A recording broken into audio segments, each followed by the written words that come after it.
On the line, can you hear me? The caller on the line, can you hear me? How are you? I'm very well, thank you, please. Go ahead. My name is Tochukwu Okoye. I live here in the United Kingdom. I'm from Ukulu, Dulukofia local government. My question this morning is really about the strategy of this struggle. Yes.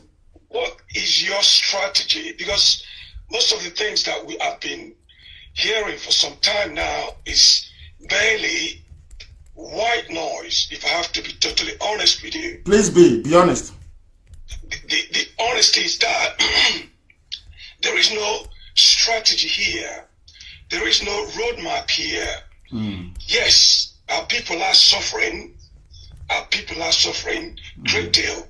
However, but there is no cohesive strategy in terms of how to move this fight forward. So I want you to speak to that right now with regards to what are you doing in terms of strategy and roadmap, please. Thank you very much for that. Your question is very clear. You said what we are making is white noise, you said. Is that correct? That's right, yes. Why is it noise to you? Why is it noise? You don't want to talk about, let's follow this logically. I'm going to answer your questions, but for the benefit of our listeners, what makes it white noise? Just explain to me so I understand. Because there is so many things coming out. I don't know if you ever studied physical science. White noise is that noise when you turn on radio that goes shh, and that's what to me feels like coming out at the moment from this struggle. No, I don't understand. You call it white noise. That is, are you saying that people are not getting the message we are passing, or what? Are they not listening? Are people not joining? Haven't you been sort of how can I put it? Hasn't your level of enlightenment been increased as a result of listening to Radio Biafra, perhaps, or the activities of IPOB? There is information that repeats itself with regards to what the IPOB are doing. Good. There is a lot of repetition. I can understand the effective Now, I want us to follow these things. Give me an example of repetition or the white noise in your understanding. What? Just be very tangible. Tell me that thing that we have done repeatedly that you feel. By white noise, I believe you're saying there are some things we are doing that is not yielding the desired result. Is that correct? No, that's not what I'm saying. That's not what I'm saying. What I'm saying is there is a lot of words. There is a lot of cursing, for example. There's a lot of recrimination, for example. Okay, so for you, the white noise is the cursing and the recrimination. I want to get this right because I want us to learn from each other. Recrimination and cursing. So because I want you said when you said a lot of white noise, I want to be able to drill it down so we understand it and maybe cut it out. That's what I'm trying to do here. So by white noise, you said something about strategy. So you're not aware of our strategy or what we are doing? Are you aware of the impending special envoy to the zoo, Nigeria? Are you aware of that? Special envoy from the campaign for special envoy for Trump to send a special envoy that the senators have been talking about. Are you aware of that? I'm aware of that, yes. You are aware of it? Yes. Which people do you think made that possible? I believe it's the LNC. Oh, okay. That's what you should have said, that you're calling from LNC. That's very good. No, I'm not calling from LNC. Now, I want to ask you a question. What led you to believe that it was the LNC that did it? Because from your own presentations over time, there is not much strategy coming. No, I asked. No, we'll come to that. We'll come to that later on. I'm asking you now again. I asked you who made that possible. This very clamor for special envoy. I asked you who made that possible, and you said it's LNC. And I'm asking you how. By LNC, you mean the Lower Niger Congress people? That's right. And they made it possible. How? I'm asking you a simple question. How? Because of the work, because of what I gathered from the work they have been doing, they've done in the past, and what they are doing. And what is that they did in the past? Forward. What is that they did? Give us an example. Mr. Tony Nnamdi, according to what I've seen, has been to Washington, for example, to speak to a panel of senators there. With regards to for example, the religious persecutions in Nigeria. Do you know that we have our people in the USA? Are you aware of IPOB in the US? Are you aware of that? I'm aware of that, yes. Did you see me when I went to America? I saw Did you listen to my interview on Voice of America? I saw it, yes. Have you seen my submission to the State Department and to White House? I have not seen your submission, no. Okay, I will try and send that to you also. Are you aware that our coordinators across the states in America are engaging their senators and their politicians over this very matter on a consistent basis? Do you know how far we have gone? That is what you're not I can't tell you, because if I tell you, people will subvert it. There are things we are doing that we cannot tell people. Everything, for example, a presentation that has no falsehood in it. How can somebody subvert a presentation which can easily be corroborated with the senators or with whoever that corroboration was done then with? I will explain that to you again. If you allow me, I will explain that to you. You started by saying all you hear is white noise and lack of strategy. And I've just explained to you now. I asked you, you're basing what you're telling me on what somebody said. And I will ask you again. No, your own research. And I'm asking you, can you please make available to us LNC submission to any arm of government in the USA? Can you do that for me? I can do that. I can do that, yes. Absolutely. I can do. I would like you to please make that available. And let me ask you another question. Okay. Are you aware that we have people working for us on Capitol Hill? Are you aware of that? No, I'm not aware of that. Are you aware that IPOB spends over 100,000 every blessed month on this very quest to have our case heard and listened to all over the world by a very important government? Are you aware of that? You have said so. No, not I have said so. Are you aware of the fact that even the zoo, I'm coming. No, hold on.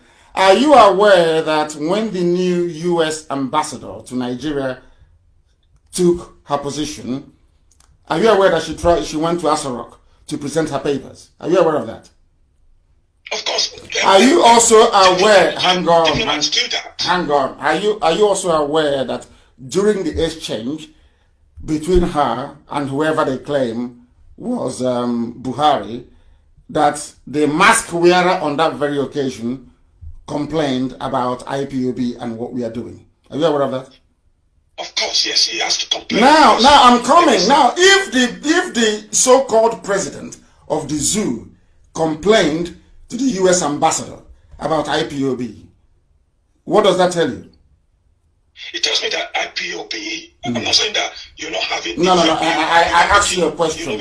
I'll ask you again. If the president of a country, hang on, I'll ask you again. I'll ask you again. You will answer me.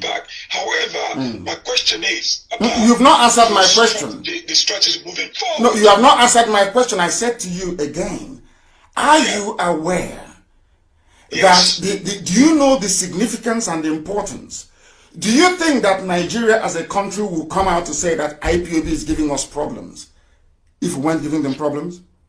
Of course, you're giving a problem. I mean, there's a lot of groups that gives Nigeria a problem. I know. Why did they mention IPOB then? Out of all the... No, I'm coming. Why did they mention IPOB? Are you saying we're a terrorist organization?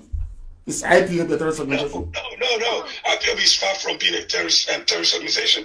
But I'm saying that the effect you're having is obvious because there is a lot. So it is not white noise anymore. So this white noise is having an effect? This white noise you mentioned? what is behind it. That's what I'm talking about. Now let me tell you what is behind it. Let me tell you what is behind it. Where we are going. Are you going to allow me to explain what is behind it? So you can follow it logically. Get a pen and a piece of paper so I can explain it to you. Now, thank you very much. Now follow this very carefully. We studied why we failed between 67 and 70. We understood that the first reason why we failed was lack of media. The narrative was being controlled by the Yoruba people that hated us very much. That's number one. Okay. Media, lack of media space or denial of media coverage. That's number one. We also discovered that number two, that Britain was doing a lot of the lobbying work for Nigeria. Okay. Ojukwu had no chance. So we knew that lobbying and international consultancy was key. We needed to engage international lobbying firms. Very expensive, I must say, to do this very work for us. Lobbying is number two. We also knew that every leader who's ever come after the war, they always compromised. So we needed to build a movement that is uncompromisable. That is why IPOB is the way that it is. So we cannot be bought, we cannot be compromised. Number four, we also realized there is something called lack of consistency. We needed to build IPOB with the requisite intellectual capacity to be so durable that nothing can shift us from where we are. And five, there was no accountability. Today we are holding the so-called elders accountable. And number six, you are talking about strategy. We have also published what I call a rudimentary principles and policies that will guide Biafra. We need to educate our people, and that is what we are doing right now, even as we're having this conversation. And number six is to put so much heat and pressure on the zoo that they will have no choice than to ask us to go. There are many things we are doing we cannot tell you because we are not as rich. We are competing against a budget of nearly 30 billion US dollars. Nigeria can buy off anybody they want to buy at any time. I'll give you a very simple example. You claim that people, these glory hunters, I call them, they were in America, but they were not in any major news network in America. I was in the United States of America. What we are doing, we are carried by Washington Times. I went to VOA to go and speak. The next day I wanted to go back to VOA. They said, no, I should just speak Hausa language, or I should bring a Fulani man when coming.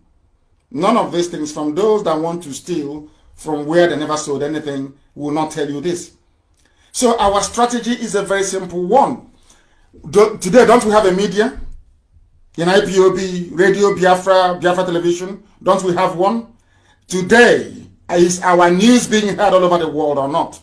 That was something that Ojukwu during his time was not able to do because of the suddenness of the war. Today, the same people that told Owazurike many years ago to engage consultants in Washington, instead he went and bought a house in the USA. They are the same people that we're working with today to make sure that IPOB Biafra is everywhere in America.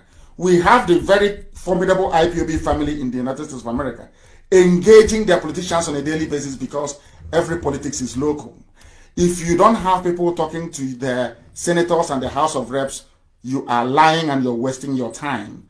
LNC doesn't have such presence in the USA. They can never have it. We are the ones doing it, for your information.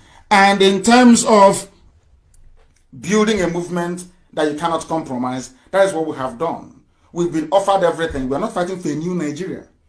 You people are fighting for a new Nigeria. Your LNC is part of new Nigeria movement. We are not fighting. No, stop saying you because I'm not a part. Oh, sorry. I do apologize. Accept my apologies.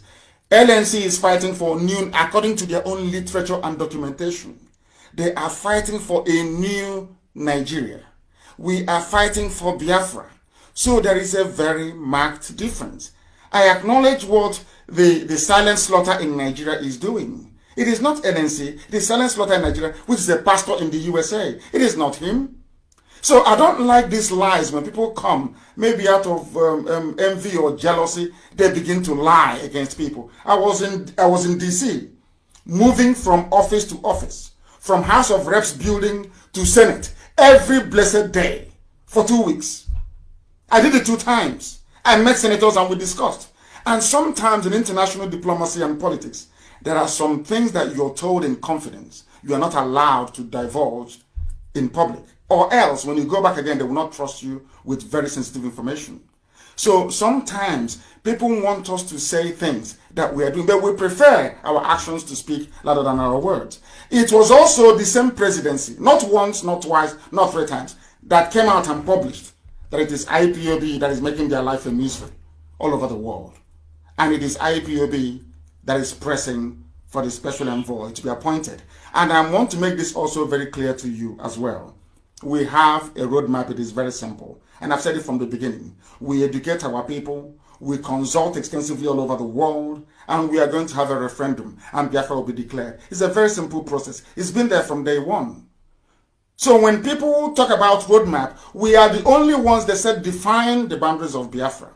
And we have defined it in a very simple, crude form that no one can actually fault. Wherever you see anybody tying 2 pieces of wrapper, our mothers, is our land. Nobody can fault that. Nobody can dispute that. Yet they say there is no cohesion, there is no strategy. Yet the zoo is crumbling every day. When we talk about Jubril, or before he ran away, when we talk about Asoro being empty, you don't see that as being a strategy, as collapsing the zoo from within. So I don't know if the strategy people are talking about is for us to go and carry guns.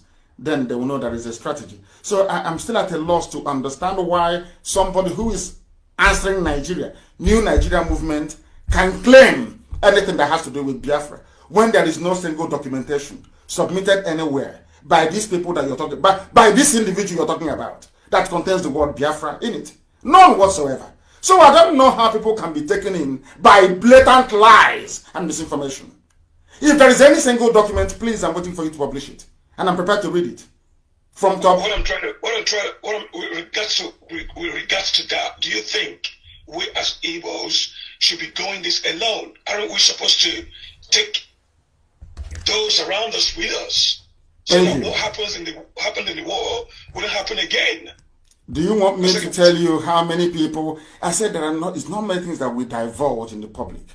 Our DOS contains almost every ethnic nationality in Biafra land. And we're expanding it every blessed day. You have been, if you go online, you will see it. We are inaugurating new family units across Bayelsa on a daily basis. Igrupia is there doing a very fantastic job. We are in Cross River. Go that are begging us to come. You heard, before you rang, my dear brother, you heard somebody call from Eshan saying we are Biafrans. You heard somebody call from Igala saying we are Biafrans. How can anybody fault such a strategy? Now, I keep asking you this question. I keep asking them all the time. Are you asking me to bear a name that has no resemblance to who I am? By the name you answer, I will be able to know who you are. People from across Biafra land are identifying all the way to Bini, and people are still coming out and asking again, take everybody along with you. When you hear them speak, you heard them speak this morning. How can you say they're not with us? Of course they are. You know, what people say and what they do are totally different things. You, by experience, you should know that people will come online and say different things, but however, when the book comes to shelves, they will not do anything. They will then become malleable, for example. So but I'm looking to see what documentation is there, what agreement is there with regards to these ethnic kingdoms that we are supposed to be working with. Let me tell you something. I don't want to make, as I told you before, the reason why sometimes we are circumspect about how we approach these issues are these. We know how intimidating and how frustrating the zoo can be. If you announce somebody who is doing something for you, say for instance in Ekoi or in Ejaram or in Efik or in Oron, the next day the local DSS will pay them a visit. You understand that very well. So there is not a lot of, some of the things that we do is not in the public domain. But if you go to those villages and those towns, you will understand. That is why when we call for a sit at home, people sit at home. When we call for a national strike, people listen to us, they obey. Because they are IPOB all over the place. They are Biafrans and they identify. There is no need, or should I say, when the time comes, you will see documentation. But that time is not ripe yet. Our enemies want us to show them our hand so they can go behind and sabotage our efforts. There are people going behind our backs, gossiping the same way they have lied to you and gossiped to you. And I've asked you people this thing before. This LNC that you mentioned, have they held any national convention before? Where are they? Who are their members? How can you have a movement that has no membership? Only one person is the Secretary General, is the President, is the Vice, is the Treasurer, is everything. One human being, supported by the zoo, given money by those that I know in Lagos. Do you understand me? How can I'm now asking you this simple question. You are in the UK or in America. Where are you? I'm in the United Kingdom. Is there any LNC in the United Kingdom? No, there is none. Is there IPOB in the UK? Yes, there is. Is there IPOB in Germany? I believe so, yeah. Is there IPOB in Hong Kong? I believe so. Is there IPOB in Indonesia? There are. Is there IPOB in Australia? I believe so, yes. Is there IPOB in South Africa? I believe so. IPOB in Canada? Yes. IPOB in Brazil? Yes. IPOB in Venezuela? Yes. IPOB in Ecuador? Yes. IPOB in USA? There are. You see, my dear brother, if our strategies are not working, we will not be all over the world. We are a monster. IPOB is a monster. And we swallow our enemies and the zoo is crying. We welcome every view and every opinion. As long as you do not make them with malice or with jealousy, we would listen to you. Biafra land belongs to everybody from Igala all the way to Opobo, to Izong. I don't need to beg anybody to be part of their own family. I speak it to you. I don't beg you. I will tell you the truth. That is why sometimes you come across, as you said, as cursing and unreconciliatory or sometimes abusive. Because our people don't listen to reason and common sense unless it affects them. We do what we do out of love and affection, not out of malice. We want Biafra to come for the benefit and the enjoyment of everybody, not just for the few. Now you understand me? Bless you, bless you, bless you. Thank you very much. And remain blessed, my dear brother. Thank you very much for calling. I enjoyed your call, by the way. Thank you very much. I remain blessed. Thank you. Thank you very much. Thank you very much. Sometimes it is good to educate our people. Our people are very good. Forget all the lies they tell them. Our people are very, very good. They're very good. Once you educate them, they understand, they see the truth. That is why Biafra will stand, because Biafrans are truthful people. They don't believe in lies. We are truthful people.